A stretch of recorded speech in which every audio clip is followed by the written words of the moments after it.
Oke, assalamualaikum warahmatullahi wabarakatuh. Salam sukses, salam sejahtera bagi teman-teman sahabat tani dimanapun berada. Berjumpa kembali dengan saya, Bos Terong.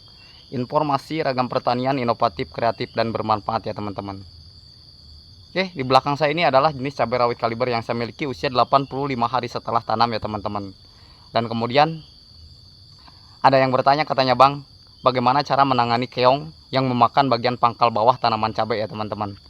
Dan kemudian untuk proses pendopingan ketika tanaman cabai kita itu kerdil, pertumbuhannya lambat, simak terus videonya sampai selesai. Bagaimana tata cara saya dalam proses menangani dua hal tersebut ya teman-teman. Dan bagi teman-teman yang baru bergabung atau baru menemukan channel ini, seperti biasa silahkan like, comment, share, dan subscribe, karena subscribe itu gratis ya teman-teman. Hari Minggu cuacanya cerah, pagi-pagi ke kebun, karena udah beberapa hari ini saya tidak ke kebun karena memang ada pekerjaan lain yang harus saya selesaikan, karena tidak setiap hari saya di kebun. Ada karyawan yang mengurus di sini. Tapi untuk kesempatan hari ini spesial untuk yang bertanya di channel YouTube saya, katanya, Bang, bagaimana cara menangani keong dan kemudian bagaimana cara menangani tanaman cabai kita yang pertumbuhannya cenderung lambat atau kerdil, tidak berbarengan dengan tanaman cabai yang lainnya ya teman-teman. Oke, simak terus videonya sampai selesai. Teman-teman, pada video sebelumnya saya sudah menjelaskan bahwa tanaman cabai di pinggirnya ini sudah berbuah lebat seperti ini, berbuahnya lebat seperti ini. Di pinggirnya pun sudah berbuah lebat seperti ini. Tapi ada cabai yang cenderung dia pertumbuhannya selalu kecil atau ketinggalan pertumbuhannya. Nah, setelah melakukan proses pemupukan ulang dengan menggunakan kotoran hewan dan kita menggunakan pengocoran dengan NPK, maka dia pertumbuhannya akan seperti ini ya teman-teman. Ini minggu yang lalu saya sudah mereview tanaman cabai ini, dia posisinya kerdil ya teman-teman, tidak seperti ini. Dan sekarang hasilnya bisa teman-teman simak. Ini sudah subur seperti ini. Dan saya menggunakan ini teman-teman, bisa disimak pada video saya sebelumnya, fungsi daripada atau manfaat kotoran hewan ketika tanaman cabai kita itu pertumbuhannya terlambat ya teman-teman. Jadi sebagaimana yang telah saya jelaskan pada video sebelumnya, bahwa sebaik apapun, sebanyak apapun tanaman, jika kekurangan unsur hara, terutama untuk pupuk kandang tersebut, maka tanaman tersebut tidak akan maksimal ya teman-teman. Mau seberapa apapun memberikan pupuk kimia, yang ada malah overdosis dan pertumbuhannya itu tidak bagus. Jadi cenderung unsur hara makro dan mikro yang dibutuhkan oleh tanaman cabai kita harus seimbang ya teman-teman. Dimana jika kita menggunakan pupuk kandang seperti ini, kotoran hewan seperti ini, maka pertumbuhannya akan bagus dan secara kualitas produksi dia akan usianya lama ya teman-teman itu. Dan kemudian setelah seperti ini, jangan lupa lakukan proses penyepraian bagian bawah ketiak daun, sehingga untuk daun cabainya tidak keriting ya teman-teman, seperti itu. Dan kemudian untuk pemupukan ya, pemupukan di bagian bawah harus sesuai ya teman-teman, harus seimbang, sehingga pupuk kimia dan pupuk kandangnya takarannya atau dosisnya pas, sehingga untuk pertumbuhannya bisa teman-teman simak seperti ini nantinya. Ini usia 85 hari setelah tanam, bisa teman-teman simak untuk jenis cabai rawit kalibernya. Ini buahnya sudah mulai tampak semua, berbuah lebat seperti ini di usia 85 hari setelah tanam.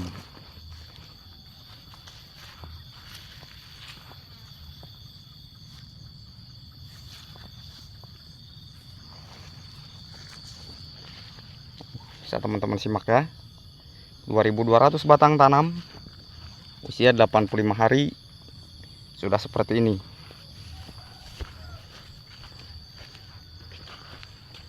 Ini tanpa mulsa ya teman-teman, posisinya tanpa mulsa.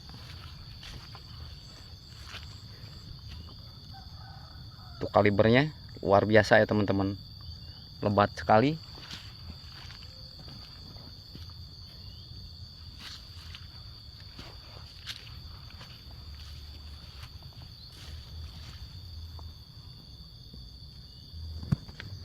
Dan kemudian kita ke pertanyaan kedua ya teman-teman. Bang, tanaman cabai saya bawah ini, pangkal batang seperti ini, katanya ini digerogoti atau dimakan oleh siput ya teman-teman, atau keong. Jadi saran saya ya teman-teman, bagi teman-teman yang ingin mengatasi keong, ini ada baiknya teman-teman di sini ditaburi puradan sesuai dengan tutorial yang saya berikan di awal. Fungsi dan manfaat puradan itu untuk apa? Jadi ketika keong tersebut mau memakan pangkal cabai yang bawah ini, dia di jalan ini ya nanti ketemu sama puradan, meskipun terkena butirnya atau bahkan mungkin tanah yang terkena racun puradan itu, dia sebelum sampai ke pohon ini dia akan mati terlebih dahulu ya teman-teman. Jadi itu tipsnya. Dan tanaman cabai kita tentunya akan aman ya teman-teman. Dan kemudian katanya, bang, apakah setelah kulit ini digerogoti oleh siput akan berbuah ke depannya seperti ini? Jawabannya tetap dia akan berbuah ya teman-teman. Karena untuk kulit tidak mengenai kambium ke tanaman cabainya, maka dia akan tetap berbuah dan kulit tersebut nanti lama kelamaan akan pulih kembali, karena siput itu biasanya memakan hanya kulitnya saja, ari kulitnya, ari-arinya di sini. Jadi dia tidak sampai ke kayunya atau kambiumnya, sehingga untuk tanaman cabai ke depan dia akan tetap tumbuh dan berbuah seperti ini ya teman-teman. Itu untuk pertanyaan yang diberikan salah satu sahabat saya, bagaimana cara menangani siput ya teman-teman.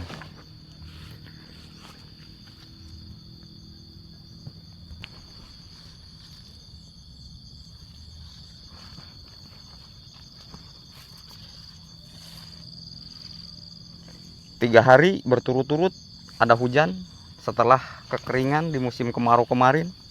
Sekarang pertumbuhannya alhamdulillah sudah mulai tampak hijau royo seperti ini. Karena memang kalau kekurangan air tanaman cabai itu seperti ini ya teman-teman. Ini sisa lahan terong.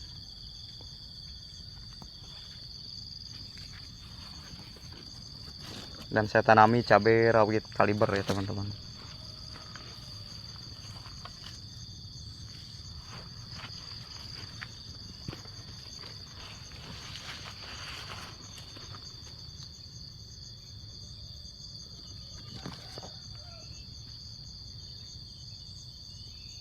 Lalat buah sudah mulai nampak, belum saya melakukan penyepraian ulang untuk pengkondisian lalat buah ya teman-teman.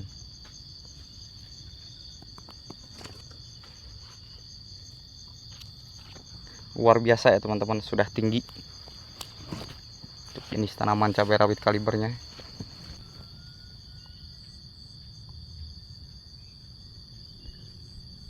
Belum saya melakukan proses pemanenan sama sekali ya teman-teman. Meskipun sudah tampak di pangkal Y banyak yang sudah matang untuk buahnya.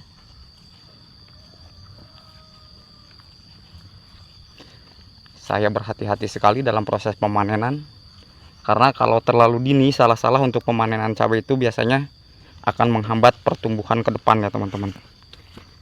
Jadi meskipun udah ada yang matang seperti ini, biarkan saja dulu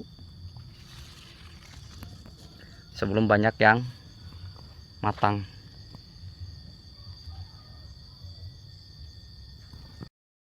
Oke, terima kasih telah menyimak video saya bagaimana proses menangani siput ketika tanaman cabai kita sudah mulai tumbuh atau di fase generatif, dan kemudian bagaimana cara mendoping agar tanaman cabai kita itu pertumbuhannya cenderung subur, mengejar tanaman-tanaman di sekitarnya ya teman-teman. Oke, terima kasih sekali lagi.